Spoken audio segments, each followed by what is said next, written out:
Hola, hola, buenas noches. Bienvenidos al programa. Yo soy Jaime Bailey. Hoy es martes, febrero 1 de 2022. Estamos saliendo en vivo, en directo, desde Miami para todo el mundo. En exactamente 18 días, febrero 19, voy a reforzar mi condición de anciano decrépito. Cumpliré 57 años. Bueno, hoy, hablando de ancianos, con mucho respeto, claro, el presidente Biden se reunió con 2 senadores en la Casa Blanca y con el juez supremo que ha renunciado a los 83 años, Stephen Breyer. Y entre todos hablaban de a quién elegir para que sustituya al juez renunciante Breyer. Ustedes saben que la Corte Suprema en este país tiene 9 jueces. En este momento 5 son conservadores y 4 son liberales. Pero eso se mueve, no es estático, es flexible, ¿no? Y a veces un juez que se presume conservador puede votar liberal en ocasiones. Pero la balanza está inclinada a favor de los conservadores 5-4. A Breyer, los liberales, porque Breyer es uno de los 4 liberales junto con las 3 mujeres, lo han presionado para que renuncie, no tanto por su senectud, porque preserva la lucidez y lo ha demostrado en numerosas entrevistas recientemente, sino porque hay el temor de que si no se retira a tiempo no le va a dar a Biden la posibilidad de nombrar a una jueza negra, liberal o ultraliberal. Y luego podría venir de nuevo Trump y entonces nombrar a un juez conservador, como el que ya nombró, con gran revuelo y polémica. Es decir, que los liberales temían que si este juez no renunciaba y no se aseguraban de una banca liberal, de 5-4 los conservadores podían pasar a 6-3. Para evitar eso, han convencido a Breyer de renunciar y Biden, en mi opinión equivocadamente, ha anunciado que va a elegir en cualquier caso a una mujer afroamericana. Ya hay 3 mujeres juezas supremas en la Corte, o sea, actualmente de los 9, 3 son mujeres, una de ellas de origen hispano, Sonia Sotomayor. Pero Biden se compromete entonces a poner la carta racial por encima de la carta de la sabiduría, de la competencia, de las calificaciones. No, Biden ha honrado una promesa política de campaña y entonces politiza su decisión anunciando que en cualquier caso la nueva jueza será afroamericana y por supuesto negra, ¿no? Look, I invited, we're different parties, but 2 good friends down here. We've done an awful lot of Supreme Court justices together, Senator Grassley and I, as well as Senator Durbin. And we worked together in a lot of court nominations overall, but particularly Supreme Court nominees. And selecting a justice is one of the president's most serious responsibilities. And as I always said, I went back and looked at a lot of the opening statements I made. Apparently, Dick, I've presided over more Supreme Court justices than anybody around who's still in Congress or associated with the government. Yo insisto, creo que es un error contaminar la decisión de a quién postular como nuevo juez o nueva jueza de la Corte Suprema, contaminarla de consideraciones raciales o de género para el caso, ¿no? De hecho, ya hay un juez supremo que es afroamericano, que es negro, Clarence Thomas, que fue nombrado el año 91 por el presidente Bush papá. No se puede decir entonces que las minorías no están representadas. Está la jueza Sotomayor que representa a los hispanos. Está el juez Thomas que representa a los afroamericanos.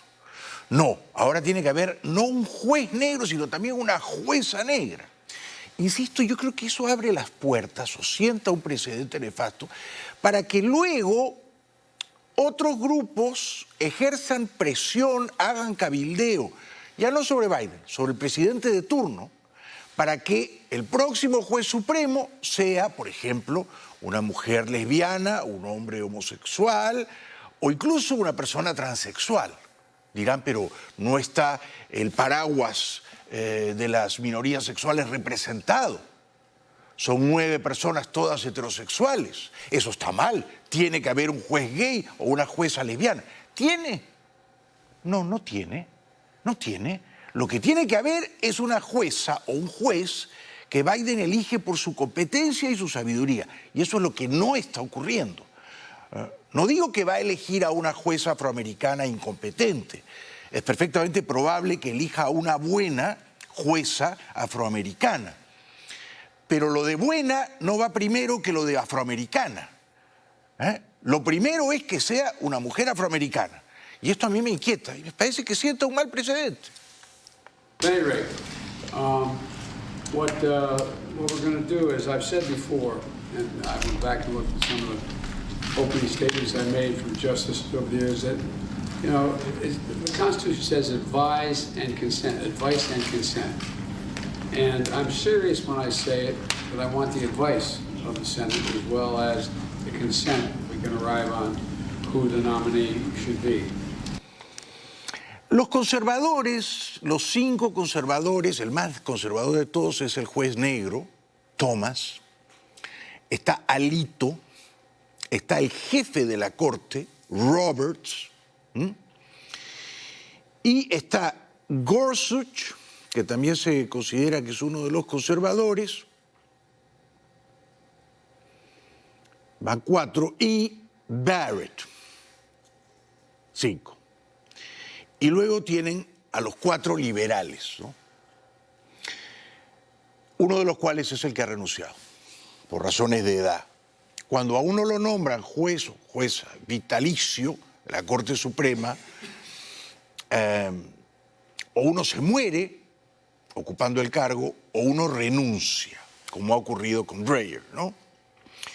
Biden pide que el Senado lo aconseje, pero no es una petición verdaderamente con la agenda abierta para reunir a todas las candidaturas de todo el arco judicial, de todo el espectro. Esto es lo que a mí me hubiera gustado. Tráiganme a los mejores nominados. Si es oriental, si es afroamericano, si es hispano, si es blanco, esto da igual, esto no es lo que importa. El color de la piel no debería importar. Lo que importa es lo que tiene en la cabeza y en el corazón o en el espíritu, en el alma, ¿no? Cuán adiestrada, entrenada está esa persona en interpretar cabalmente la Constitución, en hacer justicia, en pronunciarse con rectitud, con apego al imperio de la ley. No la cuestión racial por delante. Biden no lo entiende así. Biden hace política. No es el primero, claro, ¿no? No es el primer presidente que hace política nominando a un juez supremo, ¿no es cierto? También lo hizo Trump, que nominó a un juez que luego fue acusado de haber violado a una chica cuando era estudiante de la universidad. Y ahí está metido el juez en la corte, ¿no? Y el propio Bush papá nominó a este juez conservador negro, Thomas, cuya propia secretaria lo acusó de ser un mañoso, ¿no? Y de estarle diciendo cosas libidinosas, lujuriosas, y toqueteándola y manoseándola. Y ahí está sentado el señor, en la Corte Suprema, que uno ve la foto y son 9 estatuas, ¿no es cierto? Parece que estatuas. Ya de ahí uno no los mueve más, nadie los mueve. Entonces Biden dice, voy a buscar el carácter más apropiado. ¿En qué quedamos? ¿Va a buscar el carácter, la competencia y la sabiduría en primer lugar? ¿O en primer lugar tiene que ser mujer y tiene que ser negra? Para Biden es lo segundo. There's always a renewed national debate every time we nominate, any president nominates a justice, because the Constitution is always evolving slightly in terms of additional rights or curtailing rights, etc., and it's always an issue. And there's several schools of thought in terms of judicial philosophy, and we'll see.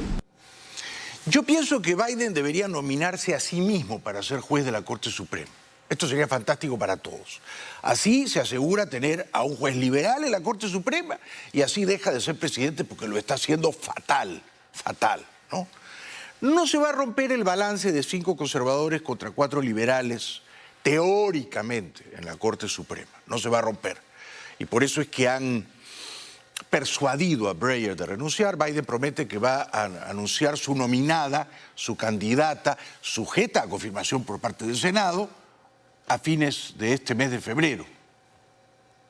The fact is that I'm looking for someone who I can, this is not a static issue, it flows back and forth.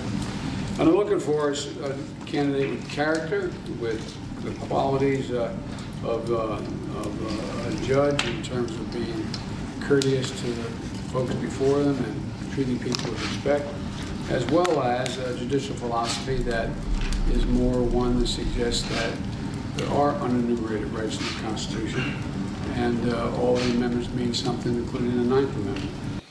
Biden está haciendo con la Corte Suprema, con la candidatura vacante, lo que hizo con su vicepresidenta. Es decir, voy a elegir a una vicepresidenta, tiene que ser mujer y tiene que ser idealmente negra, o casi negra, o digamos, de color. Kamala Harris. Hija de un jamaiquino, ¿no? Sangre caribeña. Entonces, hace lo políticamente correcto, pero no necesariamente lo políticamente sabio, ¿no? Una cosa es ser un político profesional y otra cosa es ser un estadista. Entonces, Biden está haciendo política profesional al seleccionar a la nueva jueza de la Corte Suprema. Luego le hicieron un montón de preguntas y, fiel a su costumbre, se queda sentado, impávido, inmóvil, las escucha todas y no responde ninguna. And but I intend to take this decision, make this decision, and get it to my colleagues by the end of the month. That's my hope. And I'm looking forward to their advice on how to proceed and how the hearing will be conducted and the like. So, thank you very much. We're going to get a chance to talk. I want to hear from them. Thank you. Ahora vienen las preguntas. Ese no lo habían pasado ya.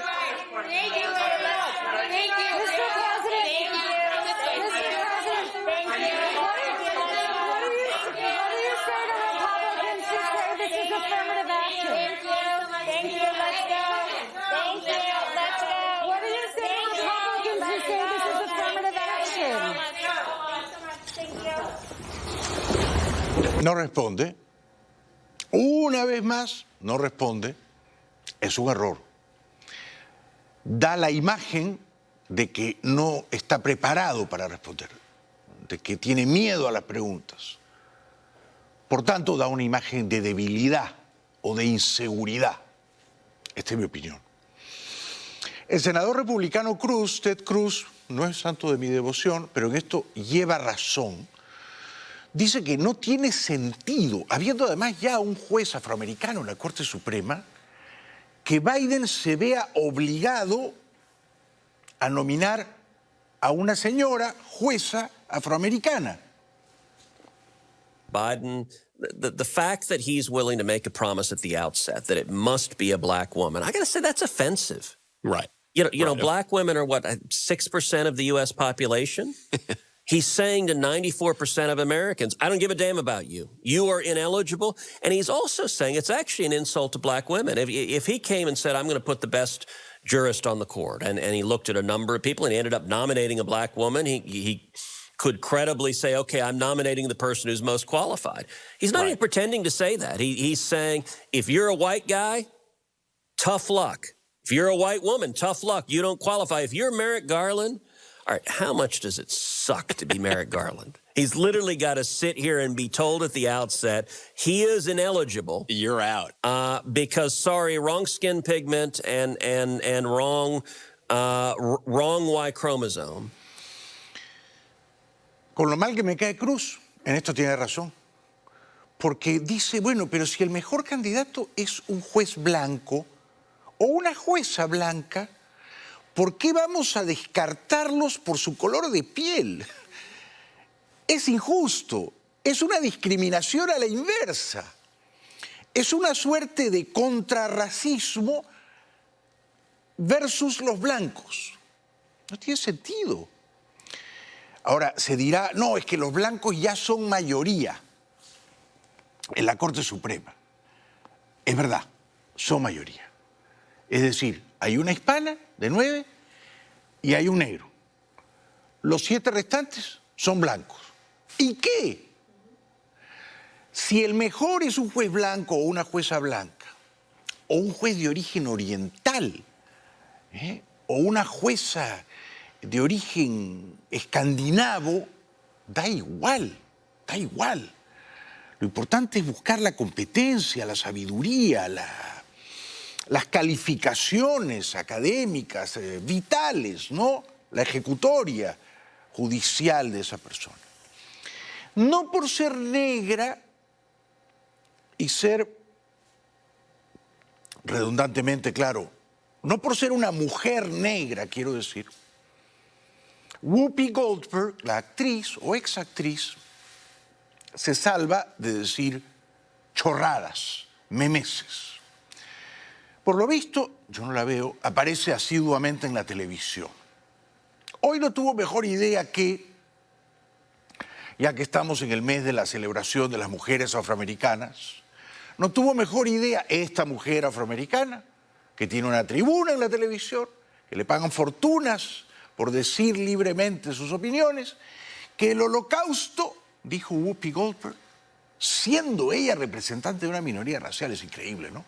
No fue una persecución racial. Tomen nota. Truthful about it, because the Holocaust isn't about race. No. No, it's Well, not about maybe race. ethnicity. It's, Well, they no, consider it's Jews about a different race. But it's not about race. It's not about Well, race. what is it about? Because it's about man's inhumanity to man. That's what it's about. The minute you turn it into race, it goes down this alley. Let's talk about it for what it is. It's how people treat each other. It's a problem. It doesn't matter if you're black or white, because black, white, Jews, everybody eats each other. No podría estar más en desacuerdo, ¿no? Es una obviedad que el holocausto consistió en un genocidio, en un exterminio masivo de la raza judía. Pero la señora dice que no, que se trató de un acto común de inhumanidad. Por supuesto que el racismo siempre entraña una cierta inhumanidad, ¿verdad? Si una persona es racista, si discrimina a otra por el color de su piel, eso, me parece a mí, es inhumano. Aun si el racista no usa la violencia, ¿no? Pero decir que el holocausto no fue una persecución racista, y lo dice tan contenta, y le pagan una fortuna, y casi que la aplauden allí, es un insulto al pueblo judío, ¿no? A la memoria histórica del pueblo judío, es un insulto, ¿no? Entonces, sirva esto como luz para entender que a veces en nombre de las minorías, como hace la señora Whoopi Goldberg, se dicen las cosas más idiotas, ¿no? Se dicen las cosas más idiotas. Tenemos que ir a la pausa. Al volver, la inflación sigue devorando el poder adquisitivo del estadounidense promedio. Y no es un tema baladí. Y Trump insiste en que si es reelegido el año 2024, parece lejos, pero es en 2 años, perdonará, indultará a los centenares de criminales ya sentenciados por el asalto matonesco al Capitolio en enero del año pasado. También la inminente guerra en Ucrania.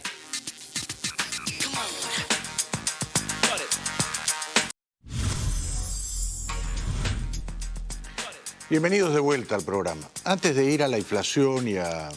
No me quiere funcionar este cronómetro, ya. Y a la probable invasión rusa en Ucrania, quiero decirles que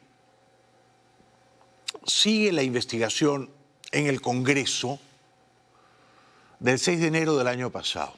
Es una investigación que trata de dilucidar si el entonces presidente Trump cometió o no un delito, al instigar a sus partidarios a ir al Congreso, a hacer justicia por sus propias manos. Hoy Telemundo ha revelado, es una primicia, que ese comité del Congreso que investiga los hechos del 6 de enero, y en particular la conducta de Trump, ha sido capaz de reconstruir un número de documentos que el propio Trump había tratado de destruir, que había roto. Yo no sé cómo han logrado eso. Pero esos papeles aparentemente rotos los han reconstruido, los han pegado, los han adherido y podrían servir como pruebas contra Trump. Fundamental en la investigación congresional del ataque al Capitolio son los documentos y en este caso registros clave relacionados a estos hechos que se generaron en la administración del entonces presidente Trump.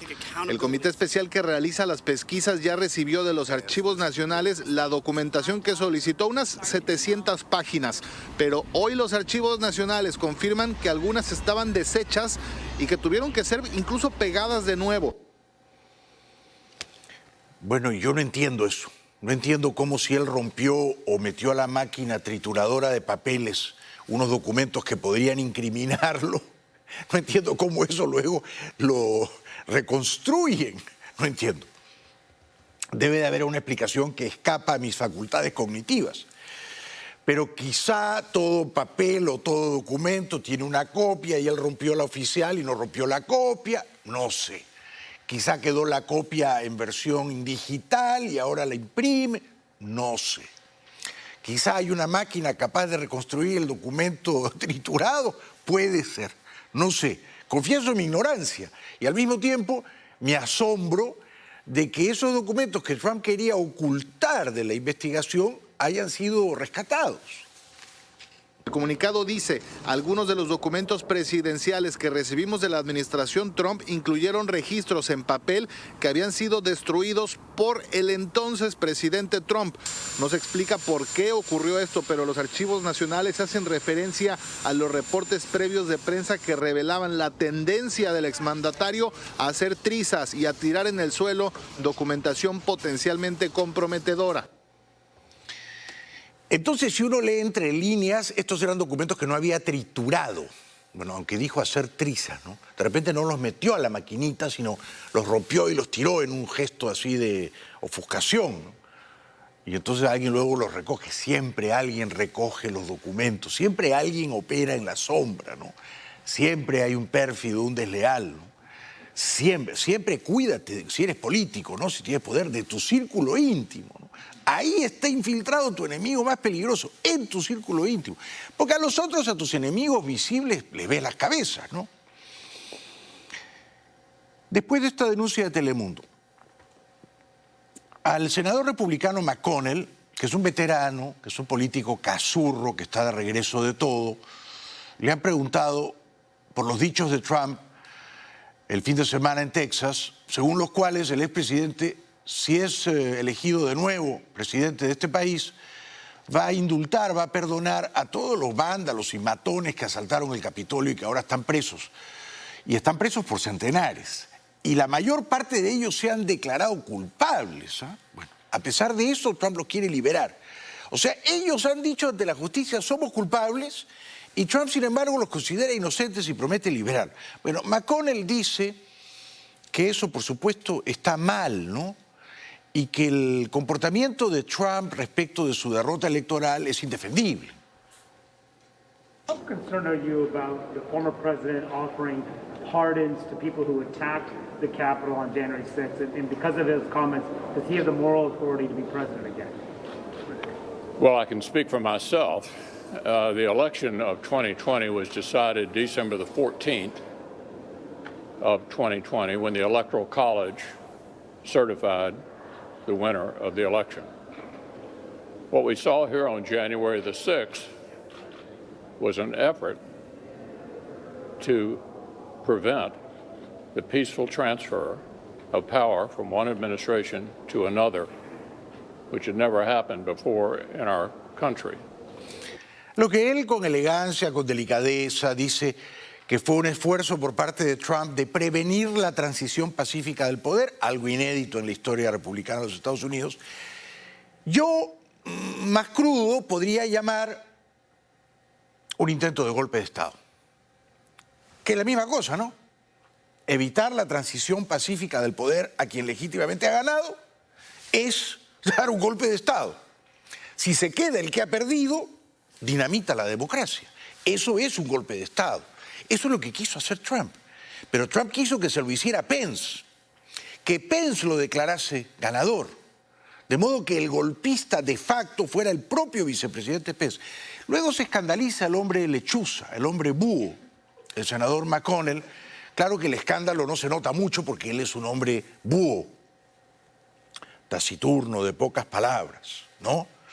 Y él dice, pero ¿cómo va a perdonar el presidente Trump a estos 165 criminales confesos?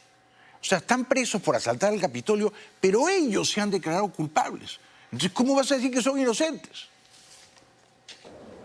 165 people have pleaded guilty to criminal behavior. None of the trials have been finished yet, but 165 have pleaded guilty to criminal behavior. My view is I would not be in favor of shortening any of the sentences for any of the people who pleaded guilty to crimes. Y tiene razón, pero me gustaría que se atreviera, y no lo hace, a criticar a Trump, ¿verdad? Él dice, yo espero que no les abrevien las condenas. Pero uno huele o percibe que le tiene miedo a Trump, que no quiere pelearse con Trump, ni lo menciona. No es el caso de la republicana Liz Cheney, esta es una valiente, ¿no? Y dice, es un escándalo que Trump, que todavía no es presidente del 2024, ¿eh? Falta mucho trecho por recorrer, que Trump les esté diciendo a sus partidarios más fanáticos, que son casi todos, y que le dan en promedio cada uno de ellos $51. ¿Ustedes saben cuánto dinero ha recaudado Trump este año? Que terminó, $122 millones. Donaciones de sus fanáticos. Ya Trump les está diciendo, si volvemos al poder, vamos a ir contra los fiscales en D.C. y en Nueva York que me están investigando. Esto a Liz Cheney le parece un escándalo. Some of those people have been charged with things like seditious conspiracy, and he says it at the same time that he also says that he acknowledges that he was attempting to, quote, overturn the election. He threatens prosecutors. He uses the same language that he knows caused the January 6th violence. And I think that it tells us that he clearly would do this all again if he were given the chance. Pero por supuesto quien le está haciendo la campaña de reelección a Trump es Biden. Y en particular la inflación. La gente cuando va al mercado está furiosa. El dinero no alcanza para comprar lo que antes se podía comprar. Skyrocketing prices with food and everything. Gas, whatever. Everything's been going up lately. Blame it on the Democrats. Now you think Trump was in office and everything was great. Biden's in office and everything goes to shit. Prices have gone skyrocketing high. Eggs are gone up, milk's gone up, shelves are empty. For the last 6 months. Just looking at the prices going up and our grocery bill going through the roof. En efecto, un consumidor se queja de que el precio del pollo ha subido más de 20%.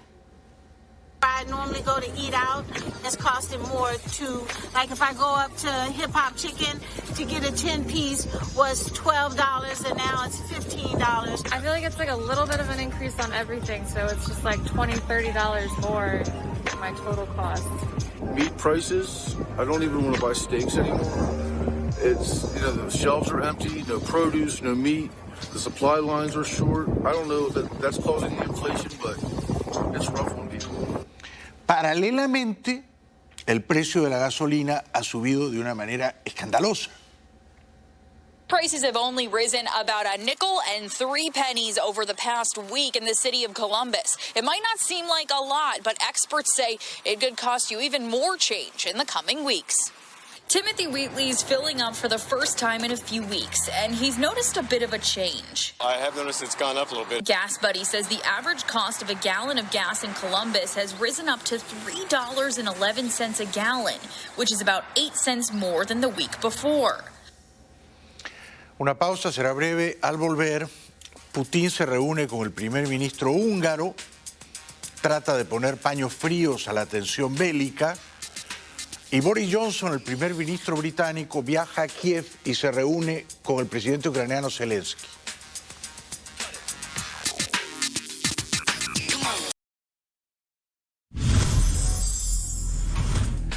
¿Invadirá Putin Ucrania ahora, en febrero? Yo creo que sí. Hoy en la Casa Blanca dijeron algo que me pareció fantástico. Dijeron, es el zorro sobre el gallinero, la puerta abierta, y el zorro está ahí mirando a las gallinas, relamiéndose, y dice, no voy a saltar, no me las voy a comer, porque me dan miedo las gallinas.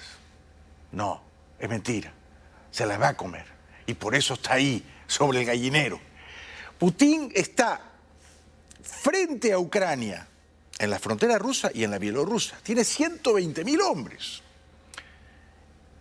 Y sin embargo, sigue jugando la carta de la diplomacia con astucia para ganar tiempo y yo creo que para confundir a Occidente y para sembrar la división en la OTAN.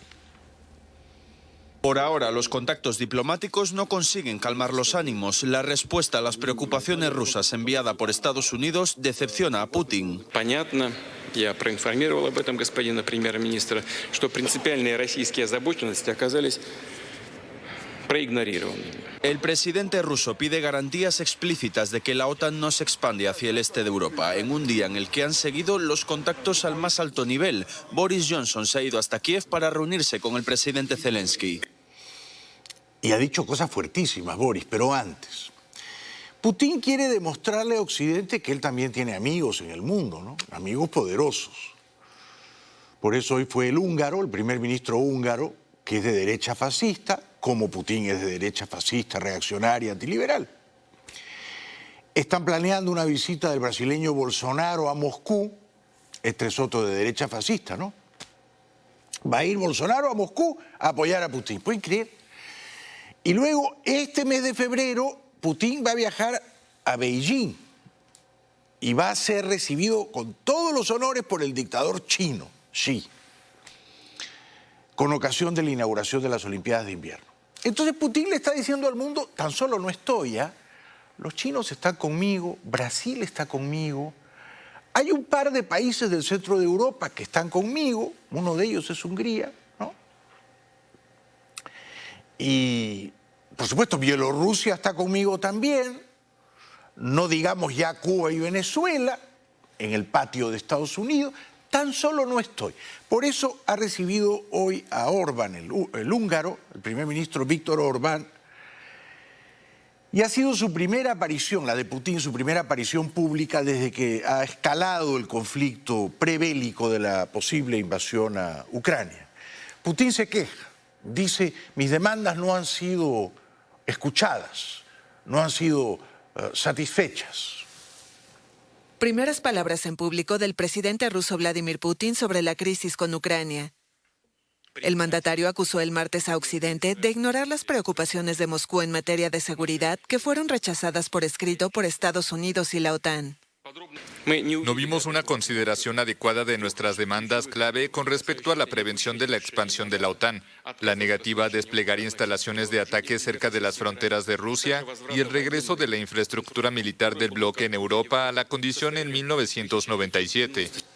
O sea, Putin quiere diseñar la política exterior de Ucrania. No, Ucrania es un país independiente. Si Ucrania quiere alinearse con Occidente libre, debería ser soberana de ejecutar esa voluntad.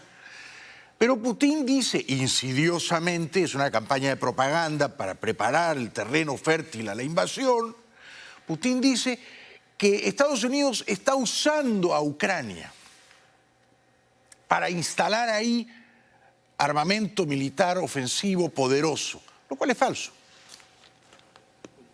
Putin también acusó a Estados Unidos de utilizar a Ucrania para alcanzar sus objetivos.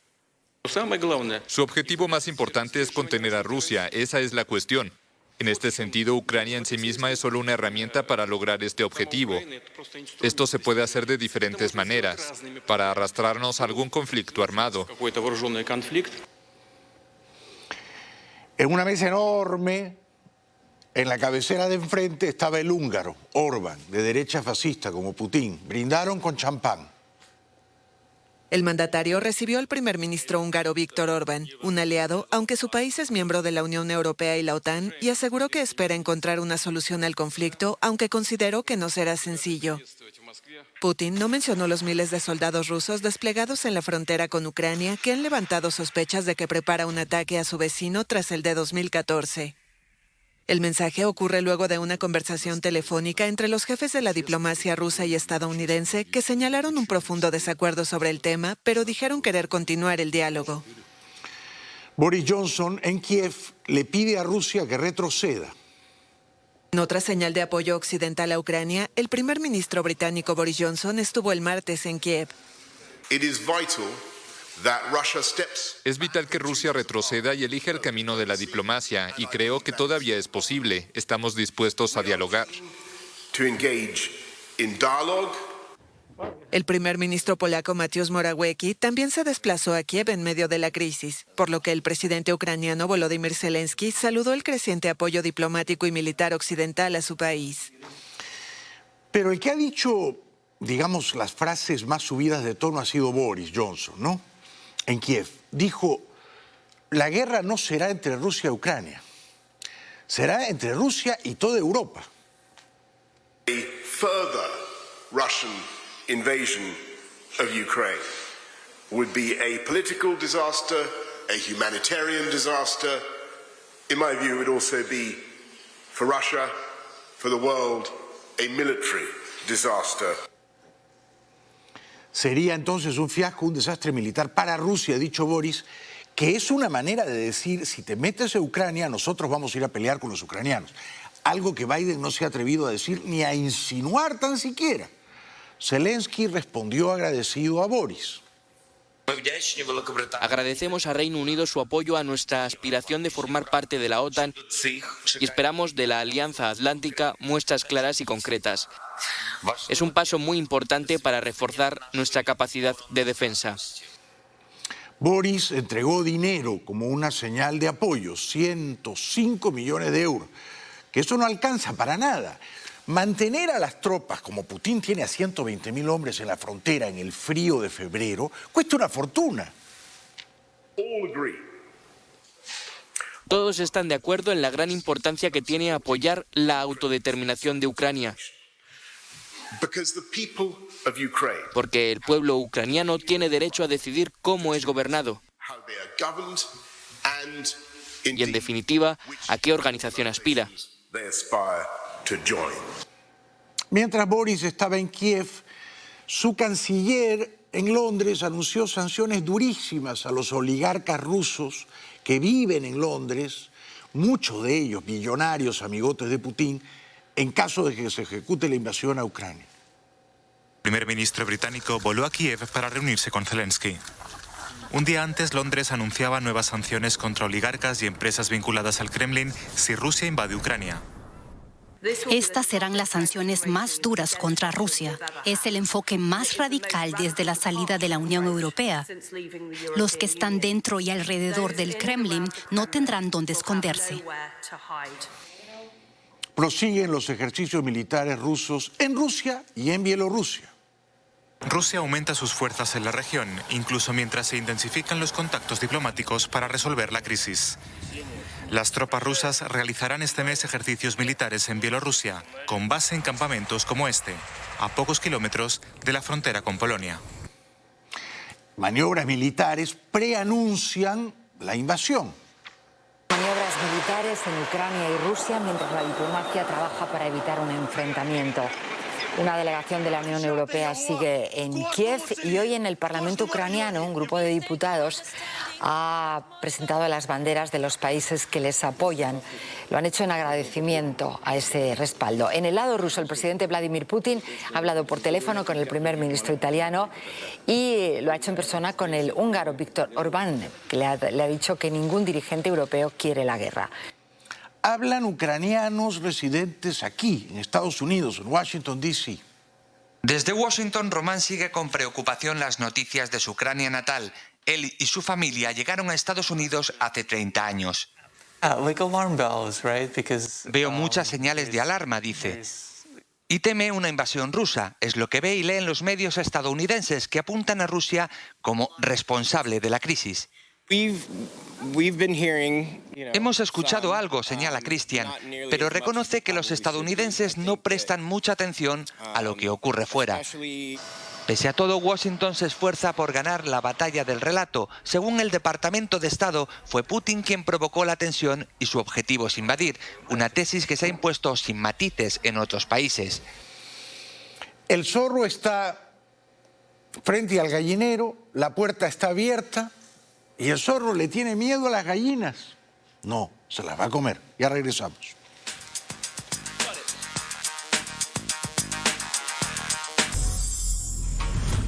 Esta noticia me ha sorprendido mucho porque me temo que va a caer muy mal en Colombia, ¿no? A partir de esta semana, el gobierno de Biden ha empezado a deportar a venezolanos criminales que estaban presos en este país. Los deporta, pero no los manda de regreso a Venezuela, los manda a Colombia. No sé por qué Colombia los acepta.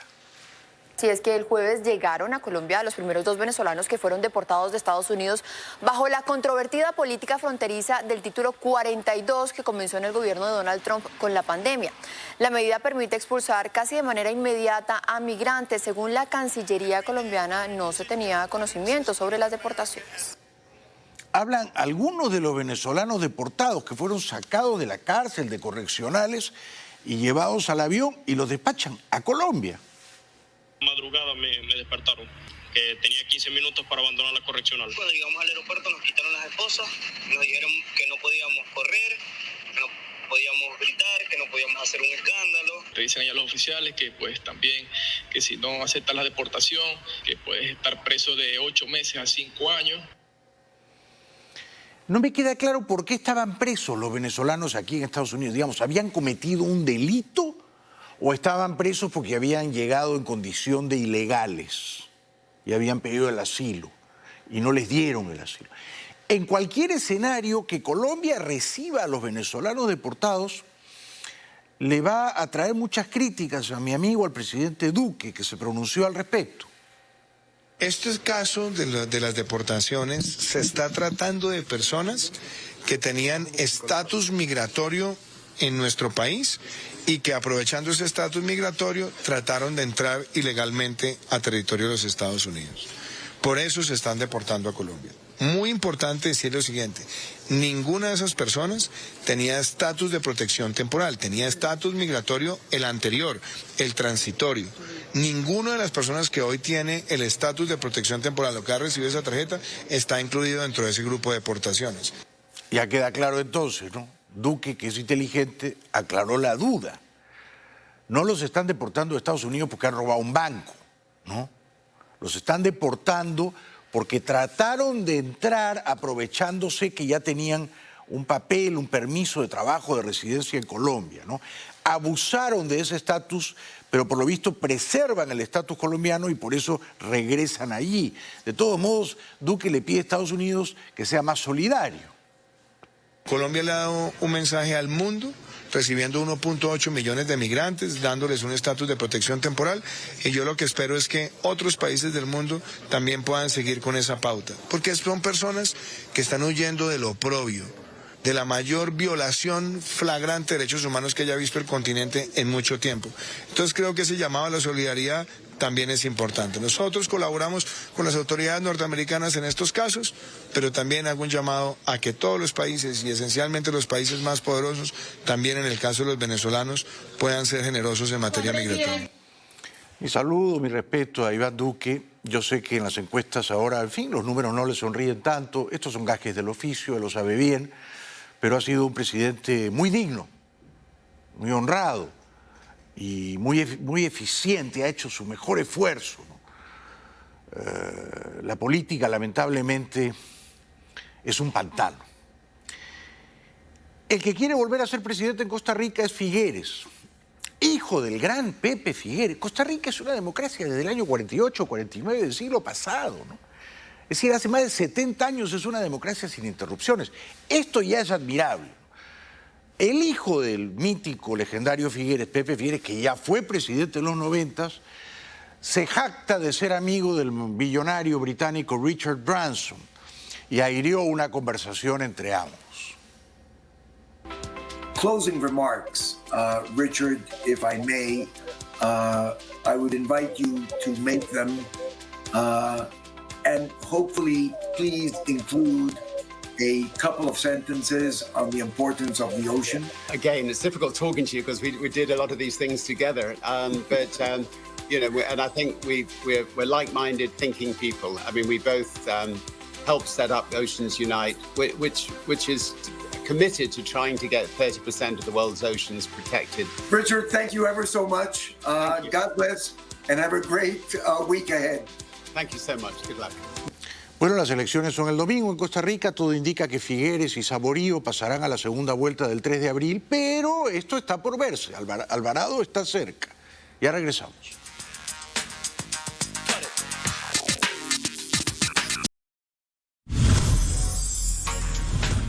Para terminar, los chilenos se preguntan ¿dónde vivirá el nuevo presidente electo Boric?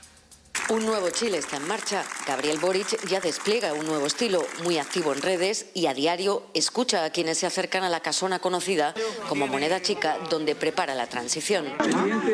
No hay residencia oficial de los presidentes y es una incógnita dónde vivirán Boric y su pareja. Han descartado los barrios acomodados.